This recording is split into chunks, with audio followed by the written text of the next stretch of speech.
اور ہم نے ان کو اسحاق اور یعقوب بخشے اور انہی کی اولاد میں پیغمبری اور کتاب رکھ دی، اور ان کو دنیا میں بھی ان کا صلہ عنایت کیا اور وہ آخرت میں بھی نیک لوگوں میں ہوں گے۔ اور لوط کو یاد کرو جب انہوں نے اپنی قوم سے کہا کہ تم عجب بے حیائی کے مرتکب ہوتے ہو، تم سے پہلے اہل عالم میں سے کسی نے ایسا کام نہیں کیا، کیا تم مردوں کی طرف مائل ہوتے اور رہزنی کرتے ہو اور اپنی مجلسوں میں ناپسندیدہ کام کرتے ہو؟ تو ان کی قوم کے لوگ جواب میں بولے تو یہ بولے کہ اگر تم سچے ہو تو ہم پر عذاب لے آؤ۔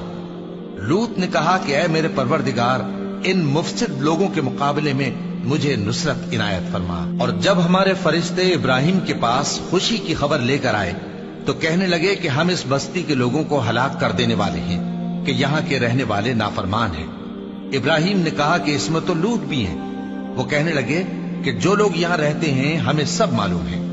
ہم ان کو اور ان کے گھر والوں کو بچا لیں گے بجز ان کی بیوی کے کہ وہ پیچھے رہنے والوں میں ہوگی۔ اور جب ہمارے فرشتے لوط کے پاس آئے تو وہ ان کی وجہ سے ناخوش اور تنگ دل ہوئے۔ فرشتوں نے کہا کچھ خوف نہ کیجیے اور نہ رنج کیجیے، ہم آپ کو اور آپ کے گھر والوں کو بچا لیں گے مگر آپ کی بیوی کے پیچھے رہنے والوں میں ہوگی۔ ہم اس بستی کے رہنے والوں پر اس سبب سے کہ یہ بدکرداری کرتے رہے ہیں آسمان سے عذاب نازل کرنے والے ہیں، اور ہم نے سمجھنے والے لوگوں کے لیے اس بستی کی ایک کھلی نشانی چھوڑ دی۔ اور مدین کی طرف ان کے بھائی شعیب کو بھیجا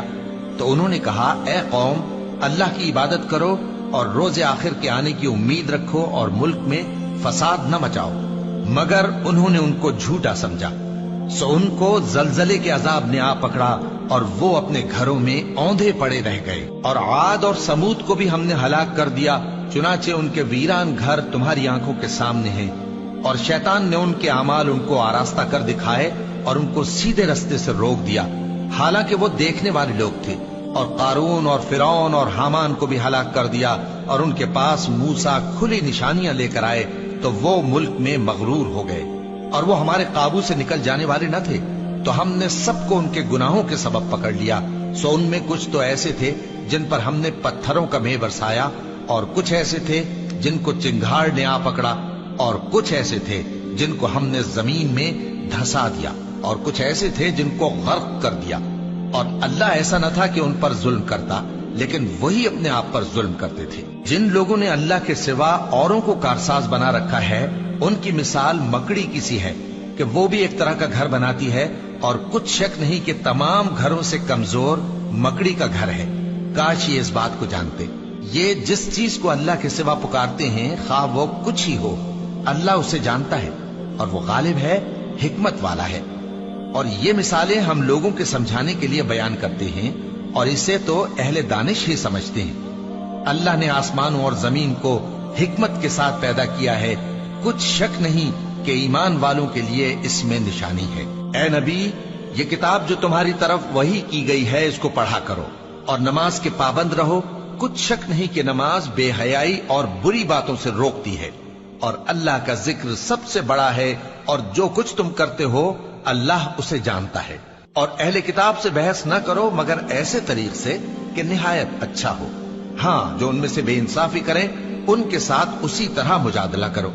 اور کہہ دو کہ جو کتاب ہم پر اتری اور جو کتابیں تم پر اتری ہم سب پر ایمان رکھتے ہیں، اور ہمارا اور تمہارا معبود ایک ہی ہے، اور ہم اسی کے فرما بردار ہیں۔ اور اسی طرح ہم نے تمہاری طرف کتاب اتاری ہے تو جن لوگوں کو ہم نے کتابیں دی تھیں وہ اس پر ایمان لے آتے ہیں، اور بعض ان مشرک لوگوں میں سے بھی اس پر ایمان لے آتے ہیں، اور ہماری آیتوں سے وہی انکار کرتے ہیں جو ہیں ہی کافر۔ اور تم اس سے پہلے کوئی کتاب نہیں پڑھتے تھے اور نہ اسے اپنے ہاتھ سے لکھ ہی سکتے تھے، ایسا ہوتا تو اہل باطل ضرور شک کرتے، بلکہ یہ روشن آیتیں ہیں جن لوگوں کو علم دیا گیا ہے ان کے سینوں میں محفوظ، اور ہماری آیتوں سے وہی لوگ انکار کرتے ہیں جو بے انصاف ہیں۔ اور کافر کہتے ہیں کہ اس پر اس کے پروردگار کی طرف سے نشانیاں کیوں نازل نہیں ہوئیں؟ کہہ دو کہ نشانیاں تو اللہ ہی کے پاس ہیں، اور میں تو کھلم کھلا خبردار کرنے والا ہوں۔ کیا ان لوگوں کے لیے یہ کافی نہیں کہ ہم نے تم پر کتاب نازل کی جو ان کو پڑھ کر سنائی جاتی ہے؟ کچھ شک نہیں کہ مومن لوگوں کے لیے اس میں رحمت اور نصیحت ہے۔